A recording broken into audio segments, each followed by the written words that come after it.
The Rovyvon A8 is a fantastic flashlight that has so many functions, but I have an update that's not entirely positive.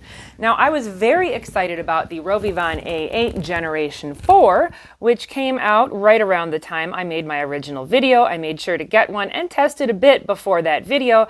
It has this amazing button on here, which you can actually feel with gloves, which really set it apart from the Generation 3, which I have right here. And this little button is much smaller, and I can't feel it when I'm wearing gloves. So I felt that that would make the Rovyvon A8 Generation 4 better. However, I no longer think so. And the reason is because of this. Now, I have not abused this flashlight nearly as much as I abused the Generation 3, but it has cracks in here. And in fact, this button has popped, now it's gone, has popped out. Now I was able to put it back in and the flashlight still functions as intended. However, clearly the water resistance on this is no longer intact. And I do feel like that is an important function of a flashlight that I'm going to be going out in all kinds of weather, keeping with me on my keychain. It could really end up anywhere. And so I feel like this is not nearly as stable as the Generation 3 with its small button here.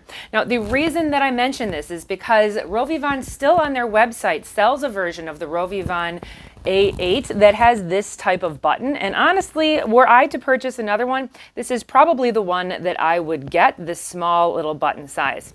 Now, just if you are not familiar, that's it for the update. If you are not familiar with the Rovyvon A8, it has such a great set of functions. You can push and hold to get a bright light on, or you can double click to get a light that then you can click once to get through different brightness levels, and it will save your brightness level if you keep it there for 2 minutes. Now, a triple click will get you a UV light, which you can use to see body fluids, which I'm going to tell you is fantastic for cleaning the bathroom. I do not know why people don't do that.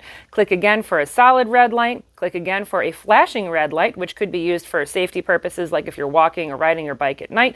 And then there is another safety flash version here, and then back to UV. Now, quadruple click is one of my favorites. It will give you a light that's kind of emanating from the side there. It's a warmer light, it's nice for reading, and it's nice to use as a lantern. I did use it in camping through the summer, and pushing that again will get you 2 different light levels. So I still absolutely love the Rovyvon A8. I'm just not quite as happy with that button, which seems to have provided a weakness in the structure of this otherwise basically bulletproof flashlight. I should also mention both the tail cap and the side clip are magnetic, but the tail cap is a removable tail cap that has a magnet in it. So there you go. I hope this is useful for you if you are looking at buying one of these flashlights. Thanks for joining me.